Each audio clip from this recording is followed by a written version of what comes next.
Pada malam Christmas tu, rumah terang dengan lampu berkelip. Hadiah bersusun bawah pokok, semua orang tengah seronok. Tapi dalam beberapa jam je, suasana tu bertukar jadi mimpi ngeri di mana ada seorang budak perempuan ni hilang secara misteri. Dan esok paginya, orang jumpa dia dalam keadaan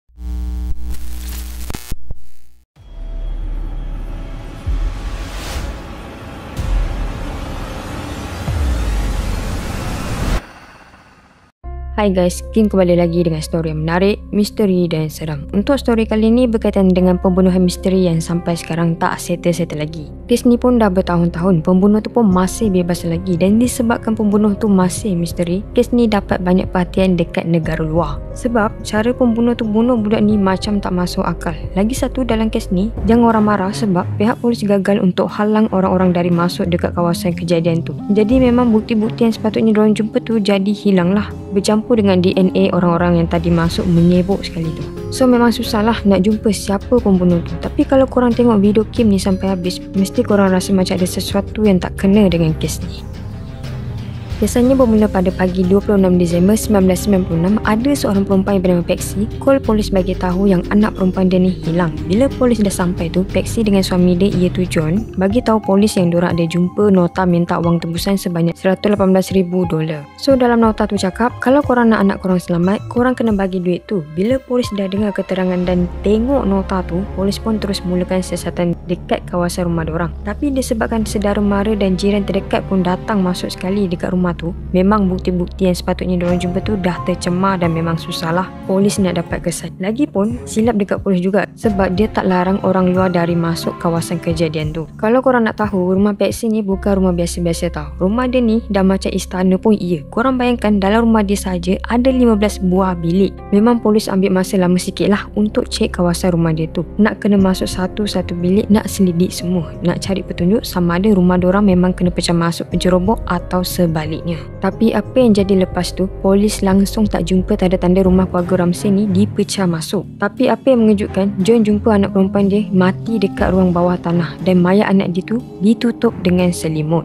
Jadi budak tu adalah Joe Burnett Ramsey yang berusia 6 tahun dan lahir pada 6 Ogos 1990. Joe Burnett ni merupakan anak bongsu daripada dua orang adik-beradik. Abang dia pula bernama Burke yang tua 3 tahun dari Joe Burnett. Kehidupan keluarga Ramsey ni memang penuh dengan kemewahan. Semuanya lengkap. So ayah Joe Burnett ni adalah seorang jutawan perniagaan. Kalau mak dia pula bekas ratu cantik pada tahun 1977. Jadi keluarga Ramsey ni bukan orang biasa-biasalah. Diorang ni golongan berada yang paling kaya. Dan untuk pengetahuan korang, Joe Burnett ni sangat aktif masuk pertandingan ratu cantik budak-budak. Mak dia kan bekas ratu cantik juga. Banyaklah Paxi ajar dan support dia masuk macam-macam pertandingan ratu cantik. John Burnett pernah menang title macam Little Miss Colorado dengan National Teeny Miss Beauty. Sebab tu dia agak famous dalam dunia pageant. Lepas berita kematian dia ni, semua gambar-gambar dia yang pakai dress lawa, makeup tebal macam orang dewasa tu memang banyak tersebar. Orang siap kecam lagi dunia ratu cantik budak-budak ni sebab merasa macam tak sesuai untuk umur diorang. Yalah, ada sesetengah pihak fikir budak-budak ni terpaksa berlatih, jaga penampilan diorang, pakai makeup tebal dan ada yang kena diet. So diorang rasa macam hilang lah waktu kanak-kanak yang sepatutnya bebas dan fun. Lagipun bila dah join benda-benda macam ni, memang budak-budak ni akan jadi perhatian orang luar. Bila diorang famous, risiko keselamatan tu makin tinggi. Contohnya macam kes Joe Burnett ni. Berbalik dengan John jumpa mayat Joe Burnett ni, selalu orang kalau jumpa mayat ni, diorang akan inform dekat pihak polis untuk siasat. Tapi yang silapnya, si John ni pergi angkat anak dia tu bawa naik ke tingkat atas. Selalu kalau polis jumpa mayat kan, diorang akan lukis gambaran keadaan mayat tu guna kapur dan terus cari bukti-bukti area situ. Tapi dah John pergi angkat mayat Joe Burnett tu, memang dah tercemarlah kawasan kejadian tu. Hasil bedah siasat mayat Joe Burnett ni menunjukkan yang dia ni mati disebabkan kena cekik. Dekat bahagian tengkorak dia pula ada retakan. So polis percaya kesan retakan tu akibat kepala Joe Burnett ni kena pukul dengan benda yang keras. Manakala tangan dengan kaki dia diikat dengan tali putih. Masa polis tanya parent Joe Burnett ni, diorang cakap anak dia takkan makan sebelum waktu dia tidur. Tapi masa bedah siasat tu, pihak forensik jumpa makanan yang belum dicerna dekat perut Joe Burnett. Jadi start sinilah pihak polis macam syak something dekat keluarga Ramsey ni. Berkaitan dengan nota yang parent Joe Burnett jumpa ni macam tak masuk akal tau. Sebab nota tu bertulis panjang weh. Selalu kalau orang minta duit tebusan kan ayat diorang ni simple je. Contohnya kalau kau nak anak kau selamat, kau kena bagi duit tebusan sebanyak bla bla bla. Dah tu je. Tapi nota dalam kes ni panjang macam karangan. Lagi satu, kertas dengan pen yang pembunuh tu guna pula dari dalam rumah tu juga. Macam tak logik pula si pembunuh tu ada masa panjang nak tulis ayat panjang macam karangan tu kan. Berkaitan dengan duit tebusan yang pembunuh tu minta, sama dengan jumlah duit bonus John dari syarikat dia masa awal tahun tu.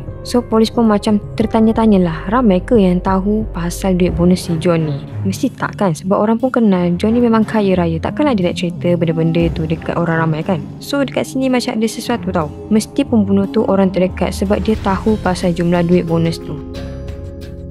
Kan diorang ada jumpa nota tu, so polis pun suruhlah Johnny dengan Paxi ni tulis something untuk cek tulisan diorang sama atau tidak dengan tulisan nota tu. Tapi tulisan Paxi ni hampir mirip dengan tulisan nota tu. Bukan tu je, polis ada jumpa kesan-kesan darah dekat seluar John. Tapi tak boleh tuduh diorang punca kematian ni sebab polis tak jumpa DNA keluarga Ramsey ni terlibat dalam kes ni. Keluarga Ramsey ni, terutama Paxi dengan John, ramai kata macam tak bagi kerjasama masa awal-awal siasatan. Polis ajak soal siasat formal lepas Joe Burnett mati, tapi diorang asyik tangguh. Bayangkan hampir 4 bulan baru nak bagi polis soal betul-betul. Lepas Joe Burnett mati, terus diorang upah peguam dengan penasihat media. Memang benda ni hak diorang, tapi orang nampak macam diorang takut kena salahkan sebab kematian ni. Masa polis soal Paxi ni, dia asyik emo lebih. Sampai jawapan dia bagi tu pun berbelit-belit. Macam ada benda nak cover, tapi dia tak bagi poin yang jelas tau. Kalau John pula, dia tunjuk gaya yang agak berbeza dari Paxi. Dia nampak lebih tenang dan terkawal. Tapi itu pun jadi isu sebab orang rasa dia tak tunjuk emosi yang sepatutnya untuk seorang ayah yang baru kehilangan anak. Biasa kan kalau kes macam ni mestilah rasa sedih sangat kan. Tapi keluarga Ramsey ni pelik tau. Macam tak rasa apa-apa. Diorang lebih nak elak dari jawab soalan-soalan tu adalah. Senang cerita, keluarga Ramsey ni berkelakuan pelik dan macam ada something.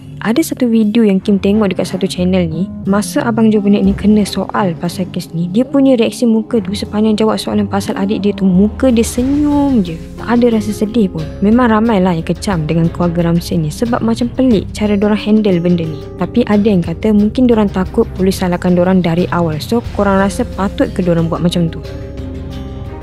Pada tahun 2006, polis telah menangkap seorang lelaki yang mengaku dia yang membunuh Joe Burnett ni. Tapi dia ada cakap dia bagi Joe Burnett dadah sebelum dia sentuh Joe Burnett. Tapi kan masa bersiasat, mana ada dadah dalam badan Joe Burnett? So tuduhan ke atas lelaki tu digugurkan. Lagipun DNA lelaki tu pun tak sama dengan DNA yang polis jumpa masa kejadian. Sehinggalah tahun 2010, kes Joe Burnett ni masih dibuka dan siasatan ke atas DNA yang dijumpai masih diteruskan. Jadi apa pendapat korang dengan kes kali ni?